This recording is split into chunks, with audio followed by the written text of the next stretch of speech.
I know that human being and fish can coexist peacefully. Hello and welcome to the Spoilt Milk Movie Podcast. Here at Spoilt Milk, we like to discuss, destroy and dissect guilty pleasure movies and decide whether they're truly spoilt milk or if they've ascended into a fine, luxurious cheese. So without further ado, here we go.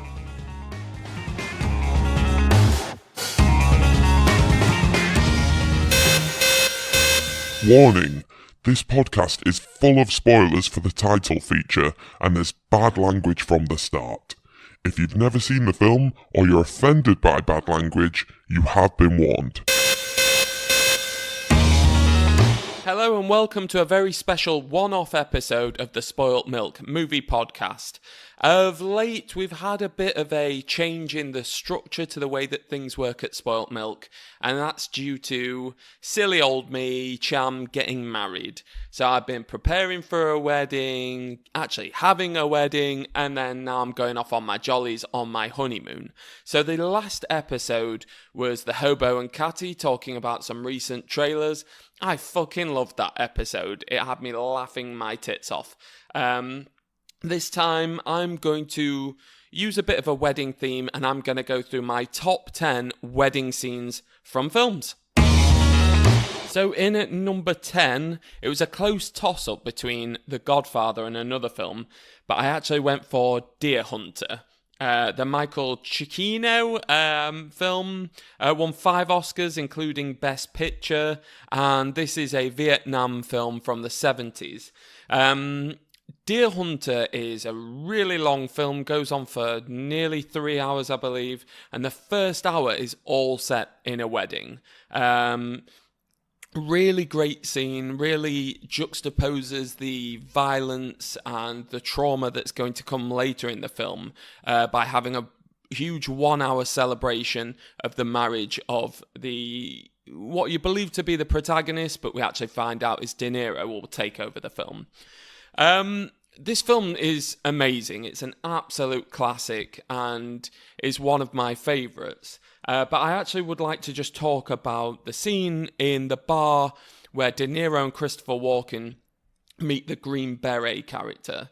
So there's a Green Beret sat at the bar and he's just having a drink on his own, and De Niro and Walken enter the bar and they're very cocky, very brash, shouting things like, "Put me where the action is, I want to see the war."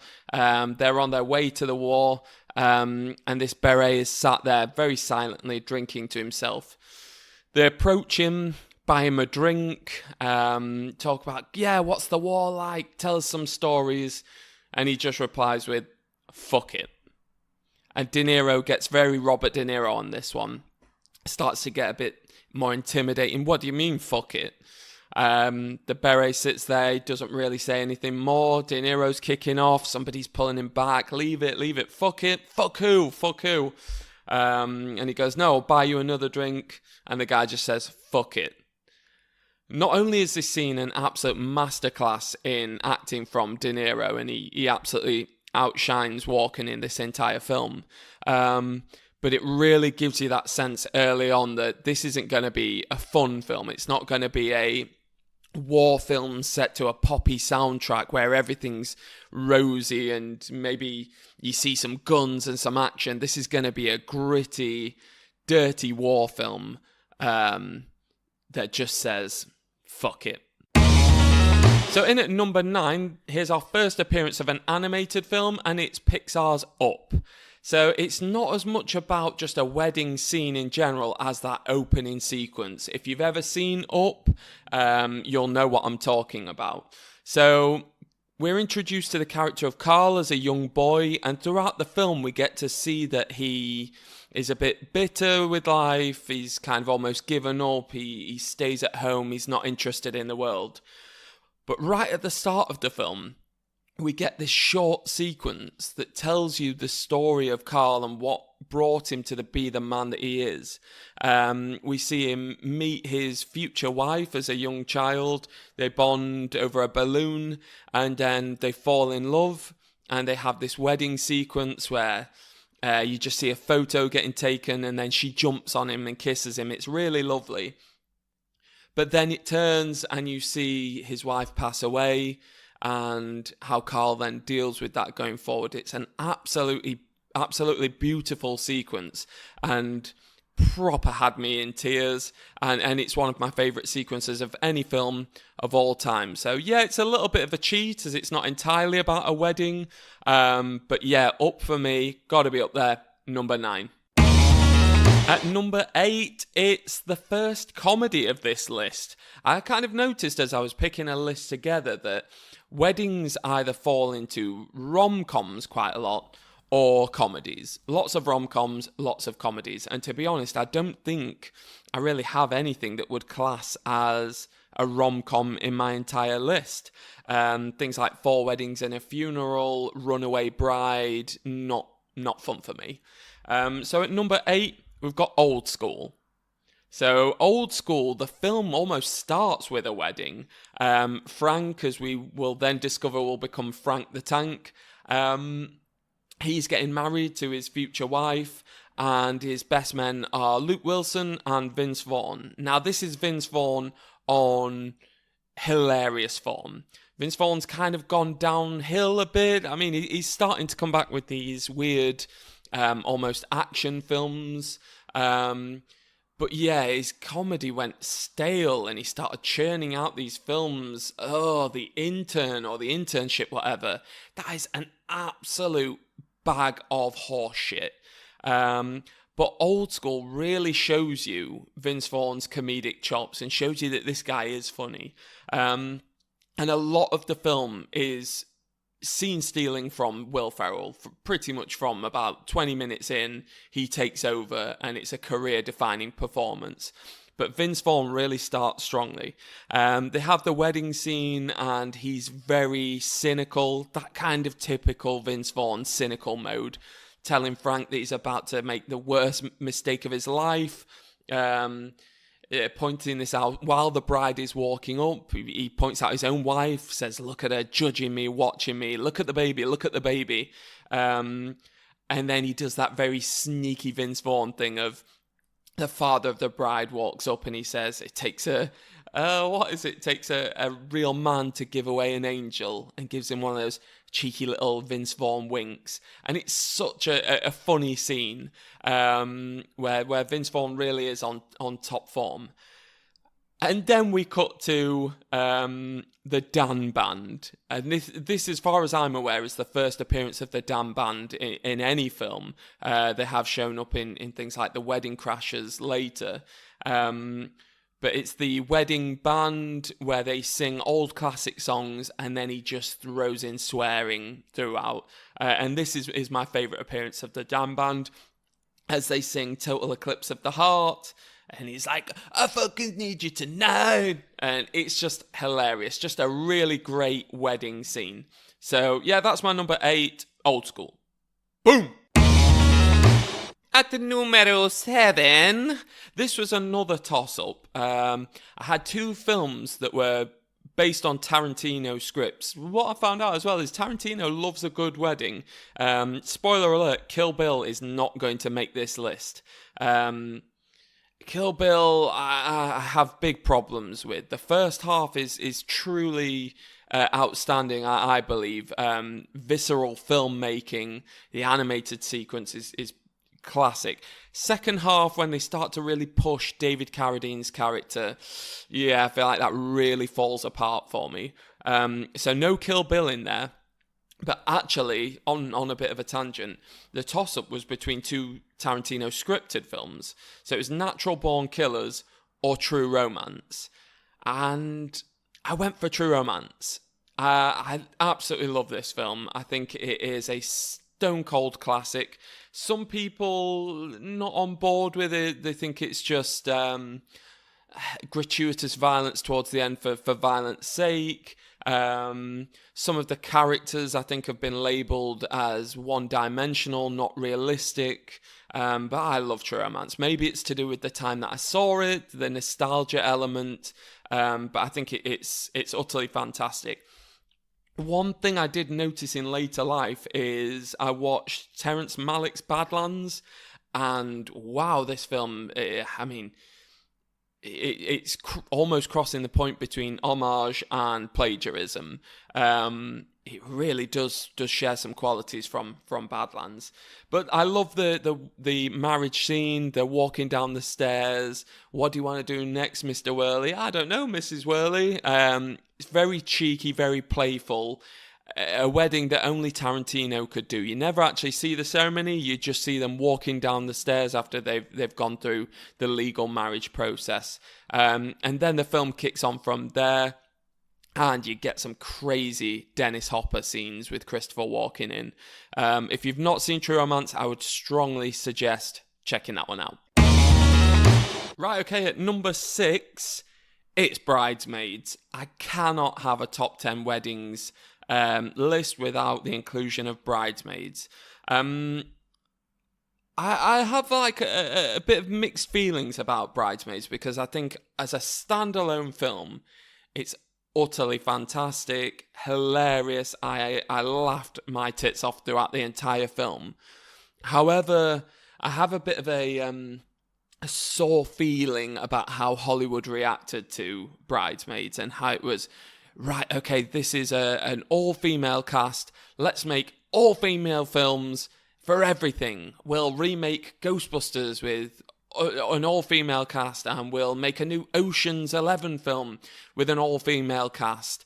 And in the way that they've rushed this and sped out these scripts, I feel like they've really let down what was an excellent opportunity. I was personally really looking forward to the new Ghostbusters film. I thought that's a really good, strong comedic cast. Let's see what they can do with it.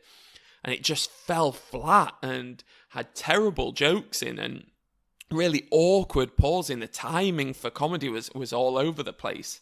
So yeah, I really have a mixed relationship with Bridesmaids, but as a film, it is awesome. And I especially want to point out the scene with the bridesmaid speeches when Kristen Wiig and Rose Byrne have kind of a duel over the speeches and are grabbing the microphone off each other. It's a really awkward comedic scene, that kind of that embarrassing Curb Your Enthusiasm style comedy. Now, I didn't know Rose Byrne that much before this film. I think I'd seen her in 28 Weeks Later and the Nicolas Cage film Knowing, which I actually quite like.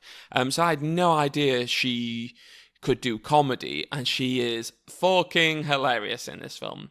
I love the section where she's talking and she says, "I've recently been to Thailand," and drops in this Thailand quote, and then Kristen Wiig comes back with some Spanish, and then they both start singing "That's What Friends Are For," and oh my god, I watch it and it makes me cringe, and I'm sat there biting my nails, almost like watching a horror film. It's that visceral comedy of awkward interactions, but it's so funny. And as a film, I think Bridesmaids is hilarious, but that scene for me just wins every single time. So that's it. Number 6, Bridesmaids. On to the top 5. Right, okay, it's on to top 5. And at number 5, it's Disney's Robin Hood. What a lovely film Disney's Robin Hood is. I mean, it is so beautiful. Such a well-animated film. But the wedding scene, for me, just really, it captures exactly what an animated wedding scene should look like. The fireflies that are dancing around, the little flower ring that Robin puts on Maid Marian's finger. Oh, it's making me want to bail now. I know my wife absolutely loves this film and is a big fan of that scene, and said that when she was a kid, that was the wedding scene that stood out for her. So not much more to say on that one, apart from the fact that they later have a dance-off sequence, and Disney flat out recycled scenes from the Jungle Book and just changed it from one bear to another. Come on, Disney, what are you doing? But yeah, number 5, Robin Hood, an absolutely stunning wedding scene and a really gorgeous song over the top of it. Right, okay, and we're on to number 4, and number 4 is a Mike Myers film. Mike Myers has gone quite off the radar of recent. I think the last thing I can remember him being in was Inglourious Bastards. But it's Wayne's World 2. And I know a lot of people have problems with Wayne's World 2. They think it's not very funny, not as good as the first one. I've got a bit of a soft spot for it. But the wedding sequence that parodies the scene from the end of The Graduate is just hilarious. I mean, it starts with, we've got that great bit before with Gordon Street, and they bring in Charlton Heston to talk because they need a real actor. But Wayne's car runs out of gas, fuel, petrol, whatever. And as it runs out, the music slows down and stops, which is quite a funny little comedic point. And then he runs into the church and starts banging on the window to say, "No, Cassandra, Cassandra," because he wants Cassandra to not marry Christopher Walken, who's making quite a lot of appearances in this top 10 list. And then the bride and groom turn around to see him, and it's a completely different bride and groom. And it turns out he's gone to the Second Presbyterian Church instead of the first. So he runs across the road to the First Presbyterian Church, and that's where Cassandra's getting married to Christopher Walken's character. And again, repeats the same scene from the last one. Oh, God, no. Banging on the window, "Cassandra, Cassandra." And the father of the bride turns around and you see him mouth the words, "Son of a bitch." And then it cuts over to Walken, who's the groom, and he mouths, "Son of a bitch." And then it cuts to the priest and he also shouts, "Son of a bitch." She turns around, screams Wayne, runs out and leaves with Wayne. Really nice scene, but very funny. So yeah, that's my number 4, Wayne's World 2. Okay, so we're now at my top 3 wedding scenes in films. And at number 3, sadly, The Wedding Singer didn't quite make it to that top spot.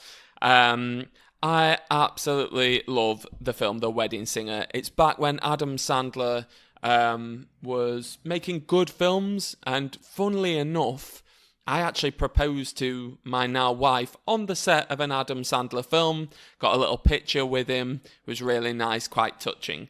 But The Wedding Singer is only making it in at 3. I thought it would be my top until I started looking into it. It ends with Robbie and Julia's wedding, with Steve Buscemi singing True, the Spandau Ballet song at the end. It's a really nice wedding scene.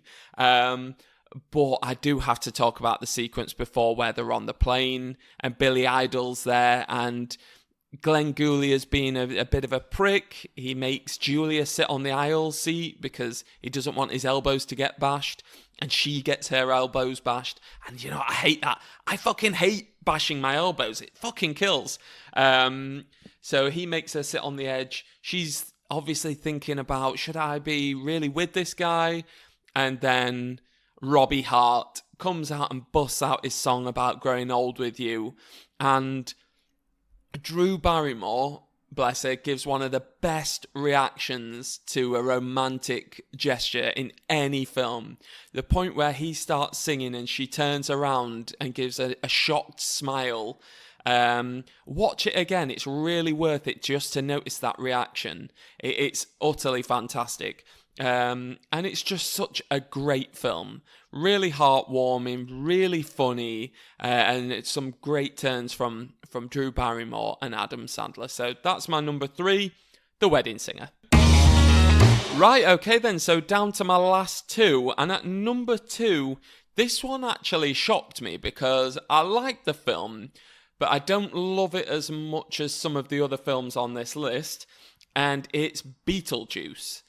Tim Burton's film about the crazy paranormal psychiatrist, I think he is, hitman. I'm not really entirely sure what Beetlejuice is. And weirdly enough, I watched this film recently, and Beetlejuice is really not in the film that much to say he's the titular character, the title name of the film.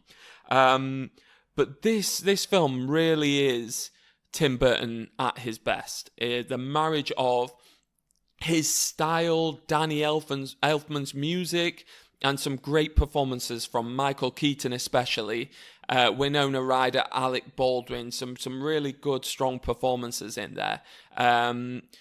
But the wedding sequence, it's a little bit of an odd one because essentially Beetlejuice is trying to marry a kid, and we don't really get an idea of how old she is. But yeah, I think she's still in school at this point. And he gets a little bit rapey, bit forceful, puts his hand over her mouth and does some talking for her. So yeah, a bit dubious on that one. But as a sequence, it is really funny and really stylish. The colours that Burton uses in this film is dirty off-whites and blacks mixed with these vibrant pops. Her red wedding suit really stands out. It's such a good, well-orchestrated scene. There's some good comedic moments in this sequence as well. The part where Gina Gershon's trying to shout Beetlejuice, and so's Alec Baldwin, and he rips his teeth out, and then puts a zipper over her mouth, and then she opens it, and he puts another metal cladding over it to stop her from shouting out. Yeah, but Michael Keaton absolutely goes to town on this performance. It's almost as if they just said, do whatever the fuck you want, and he was like, right, I'm running with that, because he is absolutely berserk. I've heard talk of there being some kind of Beetlejuice sequel. I know they were talking about making a Beetlejuice in Hawaii film for a long time. I think Kevin Smith was even linked to that back when he was being linked to Superman. I hope this doesn't happen. I'm more than happy with just one Beetlejuice film. I would like to see Tim Burton getting back on top form, and maybe his new Dumbo film will do that, but yeah, don't need any more Beetlejuice. Leave that alone. That's absolutely fine. And then also we end the film with Winona Ryder dancing along to that crazy song, Shake, Shake, Shake's in order, work you all the time. Great film, great wedding scene, and we're right now at my number one. So here it is, my top wedding scene in any film is from M. Night Shyamalan's The Village. Now, I know a lot of you who are listening to this might think, The Village or M. Night Shyamalan. I love this film. This has got to be one of my favourite films of all time. I know it's massively flawed. I can see all the problems with it. I just don't care. There is something about this film that really resonates within me. And every single year when it gets to autumn time, so it's getting to that time of year, I watch The Village. And it's to do with the aesthetics of the film. It has a lot to do with the music. The soundtrack, the score is absolutely stunning. But I love this film, and the wedding sequence in it is beautiful. It is the marriage of Kitty Walker to a gentleman, I can't remember the character's name, who doesn't like his shirt to be creased. And Ivy Walker is a guest. Ivy Walker, played by Bryce Dallas Howard, the star of the film, real star-making performance, this film. And the whole, again, the design of the wedding, the flowers, the clothes, the dancing, it's all so on point to give you a feel of what this village is all about, who the people are, what they've strived to succeed and to gain from moving away from the towns and into this village.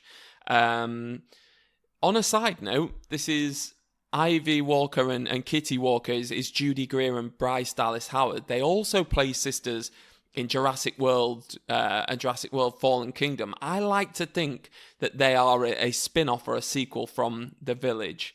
But the wedding goes through, they get married, they're in the evening reception, they're all dancing, and the sound kind of muffles, and Ivy hears a scream of some children that the threat from those who we don't speak of have turned up in the village, and everyone's having to leave. She's blind, very disorientated by what's going on. She's got her hand out, and Lucius grabs her hand and guides her, and it's a very touching scene, and really sets up what's going to come later and makes you really feel for both of those characters, when, spoiler alert, Lucius ends up getting stabbed by Noah. So yeah, absolutely wonderful scene, beautiful film, and one of my all-time favourites. So that's my top wedding sequence in a film. It's The Village. And that's my top 10. I hope you've enjoyed listening to this and it's not been too mushy. And I'm off on my jollies for a few weeks, so I'll see you soon. Bye! Don't forget to like and subscribe to the Spoilt Milk Movie Podcast, you pieces of fucking shit.